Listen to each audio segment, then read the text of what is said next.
Good morning, students. Hope you are fine. Students, today we will learn chapter number 12, that is electricity and circuits. Okay. So, students, first of all, tell me, what do you understand by electricity? What is electricity? Okay, this is very familiar word and you have heard this word in your day-to-day life. Okay, हमारे घर में electricity की supply या electricity चली गई है, अब electricity है या नहीं है. ओके, तो इस टाइप के बहुत सारे वर्ड्स हमने सुने हुए होते हैं. So students, can you able to tell me that what is electricity? Electricity is nothing but the flow of electric current. Okay, what is electricity? The flow of electric current. समझ रहे हो? मतलब कि अगर एक सर्किट है, wire का arrangement है और उस वायर्स में से इलेक्ट्रिक करंट फ्लो हो रहा है, तभी जाके इलेक्ट्रिसिटी जनरेट होती है. समझ रहे हो? So electricity is what? It is the flow of electric current. Okay, students. And what are circuits? Circuits are nothing but what? Electric circuit are, देखो, in a closed electric circuit, the electric current passes from one terminal of the electric cell to the other terminal. मतलब कि जैसे कि यहाँ पे electric cell है. Okay, this is an electric cell. ये cell होता है, आपने देखा होगा बैटरीज वगैरह में सेल्स होते हैं ना. तो ये जो सेल होते हैं उसमें क्या होता है स्टूडेंट्स, एक पॉजिटिव एंड होता है और एक नेगेटिव एंड होता है. तो अभी एक क्लोज सर्किट इसको बोलते हैं कि जहाँ पे जो वायर होते हैं, ओके, जो वायर्स होते हैं वो सेल के पॉजिटिव एंड पे होंगे. एक पॉजिटिव टर्मिनल पे एक वायर कनेक्टेड होगा और एक वायर नेगेटिव टर्मिनल पे कनेक्टेड होगा. और और यहाँ पे एक बल्ब होगा. ठीक है, तो तब जाके ये पूरी एक सर्किट कंप्लीट होती है. तो ये आप जैसे जैसे आगे चैप्टर में पढ़ोगे तो आपको और अच्छे से क्लियर हो जाएगा. सो स्टूडेंट्स, इस चैप्टर में बेसिकली आपको क्या पढ़ना है कि इलेक्ट्रिसिटी क्या होती है, इलेक्ट्रिसिटी को कैसे जनरेट किया जाता है, इलेक्ट्रिक करंट क्या होता है, इलेक्ट्रिक सर्किट कैसे बनाई जाती है. ठीक है, और मेन कंपोनेंट ऑफ इलेक्ट्रिसिटी क्या है, मतलब कि इलेक्ट्रिसिटी को कंडक्ट करने के लिए, जनरेट करने के लिए कौन कौन से कंपोनेंट्स की रिक्वायरमेंट होती है. So students, let's start your chapter. So we use electricity for many purposes to make our task easier. For example, we use electricity to operate pumps that lift water from wells or from ground level to the rooftop tank. Okay students, so ये जो electricity word है वो आपने बहुत बार सुना होगा. और ये इलेक्ट्रिसिटी जो है वो किस लिए यूज होती है, हमारे टास्क को इजी बना देती है. ठीक है, इलेक्ट्रिसिटी है तभी तो आप क्या कर सकते हो कि कुएं में से पानी कई बार क्या होता है ऐसे इलेक्ट्रिकली लिफ्ट करके बाहर निकाला जाता है. तो अदरवाइज आपको रस्सी से निकालना पड़ता है ना. तो देखो आपका काम कितना इजी हो गया है. उसी तरह आप बहुत सारे वर्क जो होते हैं वो इलेक्ट्रिसिटी से कर सकते हो. जैसे कि इलेक्ट्रिसिटी से क्या होती है, लाइटनिंग जनरेट होती है. ठीक है, लाइट प्रोड्यूस होती है. तो पहले क्या होता था कि अंधेरा रहता था, क्योंकि जब इलेक्ट्रिसिटी की या बल्ब की डिस्कवरी नहीं हुई थी तब तो यही प्रॉब्लम था. अपने कभी अपने ग्रैंड मदर ग्रैंडफादर से स्टोरी सुनी हो उनकी लाइफ की, उनके टाइम की, तो तब क्या होता था, इलेक्ट्रिसिटी इतनी नहीं थी. ठीक है, तो वो लोग अंधेरे में सब काम करते थे दिया जला के. बट जब से इलेक्ट्रिसिटी आ गई तो हमारा काम कितना आसान हो गया, क्योंकि हम अंधेरे में भी लाइट बल्ब जला के क्या कर सकते हैं, अपना वर्क कर सकते हैं. इलेक्ट्रिसिटी है तो फैन चलते हैं, फैन से हमें एयर मिलती है. ठीक है, सो हम क्या बोल सकते हैं कि गर्मी से बच सकते हैं. तो आप देख सकते हो कि ड्यू टू इलेक्ट्रिसिटी हमारे बहुत सारे टास्क है वो इजी हो गए हैं. Now electricity make it possible to light our home, road, offices, markets, factories and even after sunset. है ना. तो सनसेट के बाद भी जब अंधेरा होता है तो हमने देखा होगा कि रोड पे या फिर हमारे जो स्ट्रीट्स होती है सब जगह पे स्ट्रीट लाइट लगी हुई होती है, जिससे क्या होता है, लाइटनिंग होता है. ओके, और हमारे घर में भी बल्ब होता है, टॉर्च में बल्ब होता है. तो आप देख सकते हो कि इलेक्ट्रिसिटी की वजह से हर जगह पे लाइटनिंग होती है. This help us continue working in night. Okay, और इसकी वजह से आप रात को भी घर में काम कर सकते हो. This helps us continue working at night. The power station provides us with electricity. और ये इलेक्ट्रिसिटी हमें कहाँ से मिलती है स्टूडेंट्स? पावर स्टेशन में से मिलती है. Okay. However, the supply of electricity may fail or it may not be available at some places. In such situation, a torch is sometimes used for providing light. A torch has a bulb that lights up when it is switched on. Where does the torch get electricity from? है ना. तो अभी तक तो हमने सुना कि lights लगी होती है तो उससे हमें लाइटिंग मिलती है. ओके. बल्ब से लाइट मिलती है. बट बहुत जगह पे क्या होता है स्टूडेंट्स की लाइट अवेलेबल नहीं होती. तो उस टाइम पे अगर टेम्पररी आपको कुछ अरेंजमेंट करना है तो आप क्या कर सकते हो? टॉर्च को यूज कर सकते हो ना. हम जनरली जहाँ पे लाइटनिंग नहीं है, इलेक्ट्रिसिटी नहीं है, तो क्या करते हैं? टॉर्च को लेके जाते हैं और उससे हम लाइटिंग करते हैं और सब चीजें देख पाते हैं. सो स्टूडेंट्स ये तो सही बात है, बट ये टॉर्च में लाइट आई कहाँ से ना? टॉर्च में लाइट कैसे जनरेट हुई? कहाँ से लाइट प्रोड्यूस हो रही है? सो हमें पता है कि टॉर्च के अंदर क्या होता है स्टूडेंट्स? सेल होता है ना. सो और इसीलिए हम क्या करते हैं? टॉर्च को चार्ज करनी पड़ती है ताकि उसकी बैटरी जो सेल है उसमें चार्ज हो जाए और वो कंटिन्यू लाइट दे सके हमें. ठीक है. So students electric cell. Okay. तो अभी हम पढ़ेंगे कि ये टॉर्च कैसे चलती है या फिर कोई भी जो लाइट है ओके वो कैसे प्रोड्यूस होती है. So first of all start with electric cell. Okay. Look here, this is an electric cell. So electricity to the bulb in a torch is provided by electric cell. ये जो torch में bulb होता है उसमें electricity कहाँ से आती है? कौन प्रोवाइड करता है? सेल. इलेक्ट्रिक सेल जो होता है टॉर्च के अंदर वही इलेक्ट्रिसिटी प्रोवाइड करता है. Electric cells are also used in alarm clocks, okay, wrist watches, transistor radios, cameras and many other devices. और ये जो इलेक्ट्रिक सेल्स है बहुत सारे और भी ऑब्जेक्ट्स में यूज होते हैं जैसे कि क्लॉक्स में. ओके. अलार्म क्लॉक में पता है आपको सेल्स होते हैं. आपकी wrist वॉच जो होती है उसमें भी सेल्स होते हैं. ट्रांजिस्टर रेडियोस जो होते हैं उसमें भी इलेक्ट्रिक सेल होते हैं और कैमरास जो होते हैं उसमें भी इलेक्ट्रिक सेल होते हैं. Have you ever carefully looked at electric cell? क्या आपने अच्छे से इलेक्ट्रिक सेल को कभी देखा है? अगर नहीं देखा है तो स्टूडेंट्स आपके घर पे कोई ना कोई ऐसे ऑब्जेक्ट्स अवेलेबल होंगे जिसमें इलेक्ट्रिक सेल से वर्किंग हो रहा होगा. ओके. सो उस सेल को निकाल के थोड़ा ऑब्जर्व करना. तो यहाँ पे क्या होता है students? You might have noticed that it has a small metal cap on the one side and metal disc on the other side. Okay. तो क्या होता है उसके ऊपर यहाँ पे छोटी सी मेटल कैप होती है. ओके. क्या होती है? मेटल कैप होती है और नीचे एक साइड होती है मेटल डिस्क. ओके. ये सेल को जब आप ऑब्जर्व करोगे तो सेल के एक टर्मिनल पे होगा क्या? मेटल कैप और दूसरे साइड में होगा metal disc. Okay. Did you notice a positive sign and a negative sign marked on the electric cell? और ये इलेक्ट्रिक सेल पे जहाँ पे कैप है वहाँ पे पॉजिटिव टर्मिनल होता है और ये मेटल डिस्क की तरफ नेगेटिव टर्मिनल होता है. तो आप भी सेल्स में ऑब्जर्व करना क्या ऐसे नेगेटिव एंड पॉजिटिव सेल्स को पॉजिटिव साइड को मार्क किया गया है कि नहीं सेल में. The metal cap is the positive terminal of the electric cell. The metal disc is the negative terminal. तो जैसे मैंने बताया मेटल कैप जो होती है वो पॉजिटिव टर्मिनल होती है सेल की और मेटल डिस्क जो होती है वो सेल की नेगेटिव टर्मिनल होती है. All electric cells have two terminals, positive terminals and negative terminals.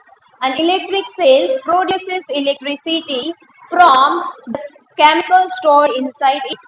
अभी चलो पॉजिटिव टर्मिनल होता है, नेगेटिव टर्मिनल होता है, बट एक्चुअली सेल कहाँ से इलेक्ट्रिसिटी प्रोड्यूस करता है?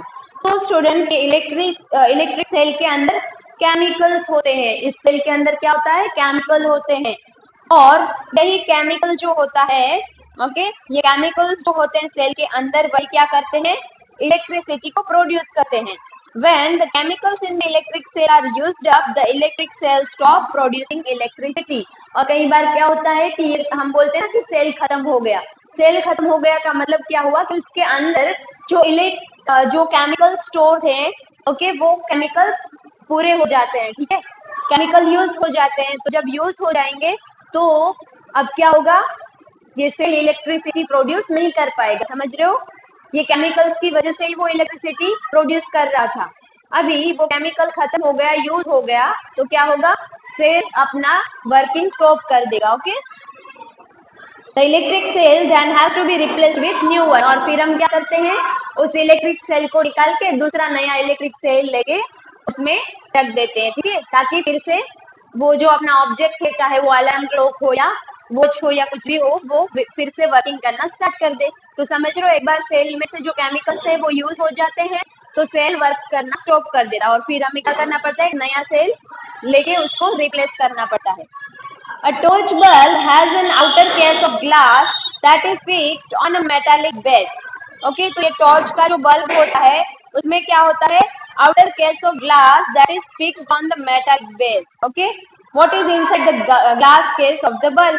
अभी आप बल्ब को देखो, okay, अभी पहले हमने बात की थी इलेक्ट्रिक सेल की, now we are talking about the electric bulb. Okay, torch में जो बल्ब होता है उसका क्या फंक्शन है, उसका ऐसे बोल सकते हैं कि क्या बोलते हैं उसको, ये बल्ब का पूरा मैन्युफैक्चर कैसे हुआ, मतलब उसमें कौन कौन से पार्ट्स होते हैं, ठीक है। सो यहाँ पे देखो क्या होता है स्टूडेंट्स, कि ये जो सेल है, सॉरी क्या बोल रही हूँ, ये जो बल्ब है ना, बल्ब में क्या होता है, ग्लास का आउटर केस ऑफ ग्लास होता है। ओके, मतलब ये कांच का बना हुआ एक बाहर का सरफेस होता है, और वो किस पे फिट होता है, मेटल पे। ओके, तो ये मेटल का कुछ सब्सटेंस है, उसके ऊपर ये कांच होता है। ओके, कांच का बना होता है। अभी यहाँ पे और क्या होता है students, in wire that gives off light is called the filament. Okay, ये क्या है, यहाँ पे एक छोटा सा वायर होता है, एकदम पतला सा, ऐसे स्प्रिंग की तरह होता है, उसको बोलते हैं फिलामेंट। वो क्या देता है, लाइट देता है, ठीक है, तो इससे हमें लाइट मिलती है। ये जो बल्ब ग्लो करता है ना, that is because of this filament.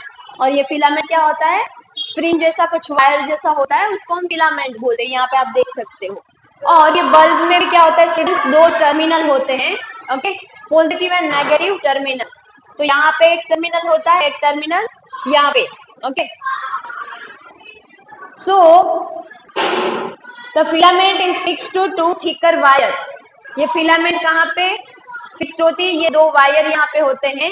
Okay, उसके ऊपर फिलामेंट फिट होती है, which also provide support to it. और ये वायर क्या करते हैं, फिलामेंट को सपोर्ट प्रोवाइड करते हैं। As shown in figure, one of these thick wires connected to the metal case at the base of bulb. Okay, और इसमें से एक वायर होता है, वो कहाँ कनेक्ट होता है, मेटल के बेस में, यहाँ पे। And the base of the bulb, the other thick wire is connected to the metal tip at the center of the base. Okay. Okay, एक बल्ब के बेस में कनेक्टेड होता है और मेटल के सेंटर में कनेक्टेड होता है, मतलब इसमें से एक वायर यहाँ पे कनेक्टेड होता है, एक वायर यहाँ पे कनेक्टेड होता है। The base of the bulb and the metal tip of the base are the two terminal of the bulb। और यही दो बल्ब के टर्मिनल होते हैं। जैसे कि यहाँ पे क्या था, सेल जो होता है उसमें यहाँ पे पॉजिटिव टर्मिनल, यहाँ पे नेगेटिव टर्मिनल, उसी तरह यहाँ पे भी बल्ब में अगर इलेक्ट्रिसिटी जनरेट करनी है, प्रोड्यूस करनी है, तो दो टर्मिनल्स होने चाहिए। तो यहाँ पे स्टूडेंट्स एक होता है बल्ब के बेस वाला और दूसरा होता है बल्ब मेटल के सेंटर वाला। ओके, तो ये दोनों टर्मिनल्स होते हैं बल्ब के। These two terminals are fixed in such a way that they do not touch each other। और ये दोनों टर्मिनल कैसे फिक्स्ड होते हैं कि वो दोनों को टच ना कर सके, मतलब दूर दूर उसको फिक्स किया जाता है। The electric bulb used at home also have a similar design। और हम जो घर पे बल्ब यूज करते हैं उसका भी ऐसा ही डिजाइन होता है। इनफैक्ट सभी जो बल्ब होते हैं उसमें कुछ इस टाइप का ही डिजाइन होता है कि टू टर्मिनल्स होते हैं, फिलामेंट्स होते हैं, दो वायर्स होते हैं जो दोनों टर्मिनल्स में कनेक्टेड होते हैं और सेपरेटेड होते हैं। Okay, thus both the electric cell and the bulb have two terminals each। Why do they have these two terminals? तो स्टूडेंट्स हमने देखा कि जो इलेक्ट्रिक सेल है और इलेक्ट्रिक बल्ब है, दोनों में दो टर्मिनल्स है, positive terminal and negative terminal. तो ये टर्मिनल्स क्यों होते हैं स्टूडेंट? तो ये टर्मिनल इसलिए होते हैं क्योंकि जब दो टर्मिनल्स होंगे तभी इलेक्ट्रिसिटी कंडक्ट हो सकती है। तो अभी देखो, a bulb connected to an electric cell. Okay, अभी हम नेक्स्ट करेंगे study a bulb connected to an electric cell. अभी हम क्या करेंगे, ये बल्ब को इलेक्ट्रिक सेल से कनेक्ट कर देंगे। Okay sorry, let us try to make an electric bulb light up using electric cell. How do we do that? Okay, अब हम क्या करेंगे, इलेक्ट्रिक बल्ब को लाइट करेंगे। कैसे करेंगे, इलेक्ट्रिक सेल से कनेक्ट करके। So take 4 length of wire, electric wire with differently colored plastic coverings. Remove a little of plastic covering from each length of wire at the end. This would close the metal wire at the end of each length. Fix the export part of 2 wires to the cell and the other 2 of the bulb as shown in the figure. Okay, so यहाँ पे देखो students क्या करना है, ये आपने cell लिया, 2 ऐसे वायर लेने हैं जिसपे प्लास्टिक की कवरिंग हो। ओके, तो ऐसे वायर लेने हैं और थोड़ा सा उसमें से कवरिंग निकाल के दोनों एंड जो है वायर के उसको क्या करना है, आपको वहां से प्लास्टिक निकाल देना है। फिर उस वायर को यहाँ पे कनेक्ट करना है, एक वायर को पॉजिटिव नेगेटिव एंड पे और एक वायर को पॉजिटिव एंड पे। And then you can stick the wire to the bulb with tape used by electrician. Use rubber band or tape or fix the wire to the cell. Okay, उसी तरह आपको bulb में भी एक positive terminal negative terminal दोनों पे क्या करना है, वायर को इस तरह से अटैच कर देना है। ठीक है, समझ रहे हो। Then now connect the wire fixed to the bulb with those attached to the cell. जैसे कि स्टूडेंट यहाँ पे भी मैं आपको दिखा देती हूँ। ओके, यहाँ पे आपने एक वायर को कनेक्ट किया। ओके, और दूसरा एक वायर यहां से कनेक्ट। अभी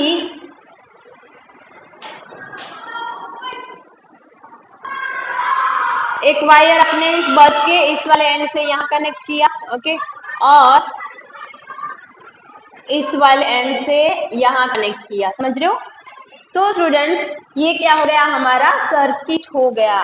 सो यहाँ पे देखो, now connect the wires fix to the bulb. जो वायर बल्ब में हमने फिक्स किए थे उसको कनेक्ट करना है, कहाँ पे, with those attached to the cell in the 6 different way as in the figure. Okay, तो हमें क्या करना है, ये बेसिक सर्किट होती है कि ये जो बल्ब है उसका 2 टर्मिनल है, यहाँ पे पॉजिटिव एंड नेगेटिव टर्मिनल है। यहाँ से आपको एक वायर यहाँ पे आपने फिक्स किया, एक यहाँ पे फिक्स किया, उसी तरह बल्ब में भी एक यहाँ पे फिक्स किया, एक यहाँ पे, और फिर दोनों वायर को एंड में से क्या करना है, थोड़ा प्लास्टिक निकल देना है और ये दोनों वायर को यहाँ पे इसको ज्वाइन करना है, यहाँ पे इसको ज्वाइन करना है। तो क्या होगा स्टूडेंट्स, अभी यहाँ से इलेक्ट्रिसिटी पास होगी और बल्ब में जाएगी और ये बल्ब ग्लो करेगा, समझ रहे हो।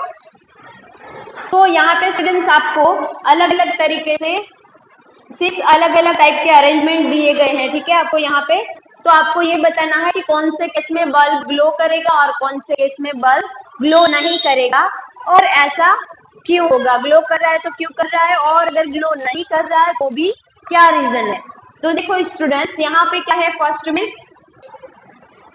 ओके, यहाँ पे फर्स्ट में क्या है स्टूडेंट्स, नॉर्मल सर्किट है जैसे हमें यहाँ पे बताई थी। तो क्या होगा, इलेक्ट्रिक करंट पास होगा। ओके, अभी इलेक्ट्रिक करंट कैसे पास होता है, यहाँ से पास होके यहाँ पे जाएगा, वापिस यहाँ से। ओके स्टूडेंट्स, तो इसी तरह आपको क्या करना है, ये जो सेल है इलेक्ट्रिक सेल, उसके पॉजिटिव एंड नेगेटिव टर्मिनल्स को बल्ब के टर्मिनल से कनेक्ट करना है, और जब ये पूरी सर्किट कंप्लीट होती है तभी जाके इलेक्ट्रिसिटी प्रोड्यूस होगी और लाइट जनरेट होगी और बल्ब ग्लो कर पाएगा।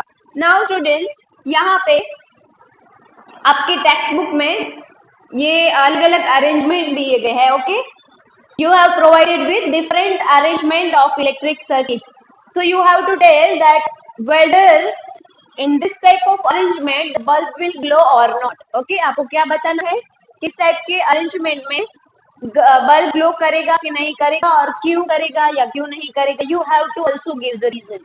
सो स्टूडेंट, फर्स्ट में क्या है, फर्स्ट केस में यहाँ पे सेल का पॉजिटिव टर्मिनल है, यहाँ पे नेगेटिव टर्मिनल है। तो यहाँ पे हमने वायर्स को कनेक्ट किया है पॉजिटिव टर्मिनल से बल्ब के टर्मिनल में, और यहाँ पे बल्ब के टर्मिनल से negative terminal of the cell. तो क्या होगा स्टूडेंट्स, इलेक्ट्रिक सर्किट कंप्लीट हो रही है, मतलब कि इलेक्ट्रिक करंट पास होगा और ये बल्ब ग्लो करेगा। Now what happen in second case, यहाँ पे क्या हो रहा है स्टूडेंट्स, वायर तो ज्वाइन किए हैं बट यहाँ पे जाके क्या हो रहा है, वायर कट हो रहा है, मतलब कि यहाँ से इलेक्ट्रिसिटी कंडक्ट होगी बट यहाँ पे आगे स्टॉप हो जाएगी, यहाँ से यहाँ पास नहीं हो पाएगी, तो बल्ब ग्लो करेगा स्टूडेंट? नहीं करेगा, क्योंकि दिस इज इनकम्प्लीट और break circuit. Okay, now what happened in third case? यहाँ पे ऊपर से कट हो गया वायर, तो यहाँ पे कट हो या यहाँ पे, इलेक्ट्रिक सर्किट इनकम्प्लीट ही रहेगी। ओके, चाहे कहीं से भी वायर ब्रेक हो रहा हो, इलेक्ट्रिक सर्किट इनकम्प्लीट रहेगी। और जब भी इनकम्प्लीट इलेक्ट्रिक सर्किट होती है तो क्या होगा? करंट फ्लो नहीं हो पाएगा, ठीक है ना, करंट फ्लो नहीं हो पाएगा, यहाँ पे आके वो स्टॉप हो जाएगा, तो बल्ब ग्लो नहीं करेगा। Now in fourth case what happen, यहाँ पे स्टूडेंट्स बल्ब के दोनों टर्मिनल्स को सेल के नेगेटिव टर्मिनल से अटैच किया गया है, फिक्स्ड किया गया है, बट पॉजिटिव टर्मिनल जो है वो ऐसे ही रहा है यहाँ पे, ठीक है। तो यहाँ पे क्या होगा स्टूडेंट्स? इतने में ही करंट फ्लो करेगा, बट हमने क्या पढ़ा कि करंट फ्लो होने के लिए या इलेक्ट्रिक सर्किट इलेक्ट्रिक करंट को प्रोड्यूस करने के लिए सेल में नेगेटिव एंड पॉजिटिव टर्मिनल दोनों की जरूरत होती है। तो यहाँ पे जो हमारा पॉजिटिव टर्मिनल है वो फिक्स नहीं है वायर के साथ, तो क्या होगा स्टूडेंट्स? Incomplete electric circuit. तो यहाँ पे अगेन क्या होगा? Bulb will not glow. Look here, which type of arrangement is this? यहाँ पे क्या हो रहा है स्टूडेंट्स? इलेक्ट्रिक सेल के पॉजिटिव टर्मिनल से बल्ब के टर्मिनल को कनेक्ट किया गया है थ्रू वायर्स, बट यहाँ पे क्या हो रहा है? Negative terminals of electric cell remain as it is. Okay, ये क्या है? Remain unfixed. ओके, अनफिक्स्ड है, इसके साथ कोई भी वायर बल्ब के टर्मिनल के साथ फिक्स नहीं हो रहा है, तो क्या होगा स्टूडेंट? ये इलेक्ट्रिसिटी की सर्किट जो है वो कंप्लीट है क्या? नहीं है ना, यहाँ पे क्या है? नेगेटिव टर्मिनल फिक्स्ड नहीं है with the terminals of bulb, so क्या होगा स्टूडेंट्स? यहाँ पे अगेन इलेक्ट्रिक करंट फ्लो नहीं कर पाएगा, so no electricity will produce and bulb will also not glow। okay, अब नेक्स्ट एंड लास्ट वन, यहाँ पे क्या है? ये जो इलेक्ट्रिक सेल है उसका पॉजिटिव टर्मिनल यहाँ पे बल्ब के जो सेंटर वाला टर्मिनल है वहां पे कनेक्टेड है, एंड इस इलेक्ट्रिक सेल का नेगेटिव टर्मिनल कहाँ पे है स्टूडेंट्स कनेक्टेड? यहाँ पे मेटल के या फिर बोल सकते हैं मेटल के बेस या बल्ब के बेस वाले टर्मिनल से, ठीक है। सो यहाँ पे भले हमने कनेक्शन थोड़ा अपोजिट किया है और अल्टरनेट किया है, बट यहाँ पे सर्किट कंप्लीट हो रही है, तो इस तरीके से यहाँ पे करंट का फ्लो होगा। ओके, सो स्टूडेंट्स ये सर्किट कंप्लीट है, यहाँ पे करंट का फ्लो हो सकता है, इलेक्ट्रिसिटी जनरेट होगी, तो क्या होगा स्टूडेंट्स? बल्ब ग्लो करेगा। Okay, so out of all this arrangement only the arrangement 1 and arrangement 6 or we can say last one arrangement, उसमें क्या होगा? bulb will glow, otherwise बाकी के rest of the other arrangement उसमें क्या होगा? bulb will not glow। okay, due to incomplete electric circuit। clear students? very nice। so this is all for today। now we'll meet in the next class with next topic, that is an electric circuit. Okay, तो इसमें हम पूरी circuit को कैसे बनाएंगे और उसके बारे में स्विच का यूज करके कैसे बना सकते हैं circuit. Okay, bulb, switch, then cell और क्या है यहाँ पे? Connecting wire, bulb, switch and electric cell. तो ये सारे जो है वो कंपोनेंट है ऑफ इलेक्ट्रिसिटी। अगर आपको इलेक्ट्रिसिटी को जनरेट करना है, प्रोड्यूस करना है, तो आपको ये चारों चीजों की जरूरत पड़ेगी। ओके, और इनसे ही आप क्या बना सकते हो? एक कंप्लीट इलेक्ट्रिक सर्किट बना सकते हो। That we will discuss in our next lecture. Okay.